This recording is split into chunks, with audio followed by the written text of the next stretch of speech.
కృష్ణబాబు అనే వ్యక్తి చిన్నప్పటి నుంచి దొంగతనాలకి అలవాటు పడ్డాడు. పిఎంపాలెంలో స్టేషన్లో కృష్ణబాబుపై 10కి పైగా కేసులున్నాయి. కొద్ది రోజుల క్రితం ఒక కేసులో అరెస్ట్ కూడా అయ్యాడు.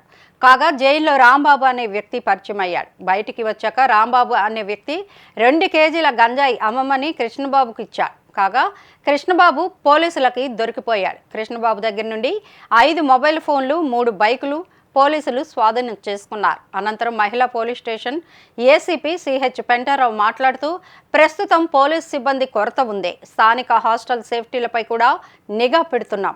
సిపి ఆదేశాలతో గంజాయిపై ఉక్కుపాదం మోపుతామన్నారు. స్కూల్స్, కళాశాలలో గంజాయిపై అవేర్నెస్ కార్యక్రమాలు చేయనున్నామని, మత్తు పదార్థాలపై యువతకు అవగాహన తప్పనిసరి అని తెలిపారు.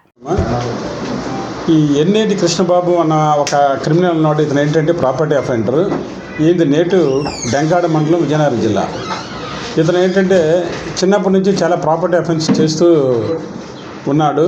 సుమారు ఒక 10 అఫెన్సెస్ ఇక్కడ మన దగ్గర రిజిస్టర్ అయ్యి ఉన్నాయి. భీమిలి, ఆనందపురం, మధురవాడ సిటీలో చాలా అఫెన్సులు చేశాడు, ప్రాపర్టీ అఫెన్స్. అంతేకాకుండా 2 వీలర్ అఫెన్సెస్ కూడా ఉన్నాయి. ఇవే కాకుండా సెల్ ఫోన్స్ కూడా రీసెంట్గా దొంగిలించడం జరిగింది. వీడు రీసెంట్గా ఒక కేసులో రిమాండ్కి వెళ్ళాడు. రిమాండ్కి వెళ్ళినప్పుడు అక్కడ జైల్లో వీడికి ఈ కోనాడు రాంబాబు అన్నవాడు ఒకడు పరిచయం అయ్యాడు. ఈ రాంబాబుతో పరిచయం అయ్యి రాంబాబు వీడు కలిసి ఒక యమహా వెహికల్ని దొంగతనం చేశారు. అంతేకాకుండా ఈ రాంబాబుకి కొన్ని ఎన్డీపీఎస్ యాక్ట్లో కూడా ముద్దాయి. గతంలో గంజా అది రవాణా చేస్తూ అమ్మడం అటు ఆ కేసులో ఉన్నాడు రాంబాబు. సో ఈ రాంబాబుని ఏంటంటే వీడిని పరిచయం చేసుకొని ఈ రాంబాబు వీడికి ఒక 2 కేజీలు గాంజా ఇచ్చి అది అమ్మమని చెప్పాడనమాట. అయితే వీడు అది అమ్మడానికి వీడు రైల్వే స్టేషన్కి వెళ్ళాడు. రైల్వే స్టేషన్కి వెళ్ళినట్టు మనకి ఇన్ఫర్మేషన్ వచ్చింది. వస్తే అక్కడికి వెళ్ళి మనం 2 కేజీస్ గాంజాతో పాటు వాడిని అరెస్ట్ చేయడం జరిగిందనమాట.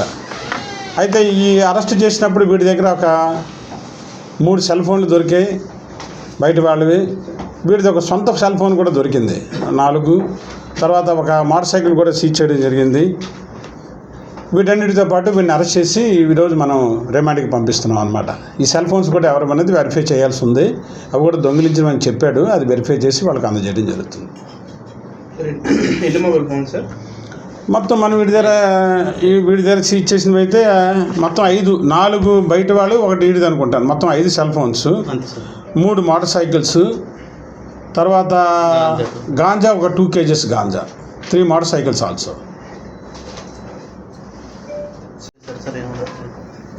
అది డేటా చూసి చెప్పాలి. ఈ గాంజా కేసులో అంటే ఇది మనం ఏంటంటే ఈ గాంజాలో ఏంటంటే అసలు ఈ గాంజా ఈయనకి ఎలా వచ్చింది అంటే బ్యాక్వర్డ్ కనెక్షన్ చూస్తాం అనమాట.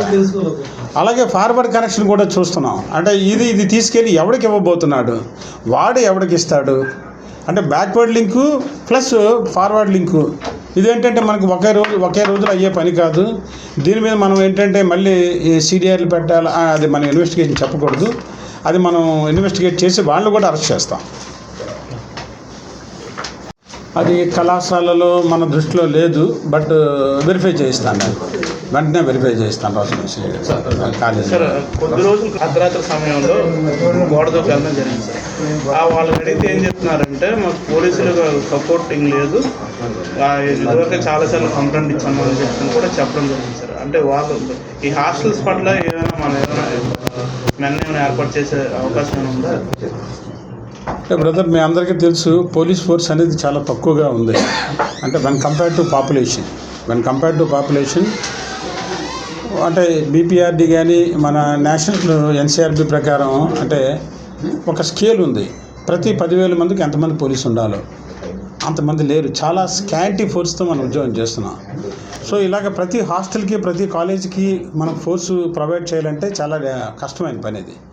అలా కాకుండా కాలేజీ యాజమాన్యం కానీ, స్టూడెంట్స్ కానీ, లేదా మీరు అటువంటి ఇన్ఫర్మేషన్ ఏదైనా ఉందని మా నోటీస్ తీసిన డైరెక్ట్గా వీ విల్ టేక్ యాక్షన్.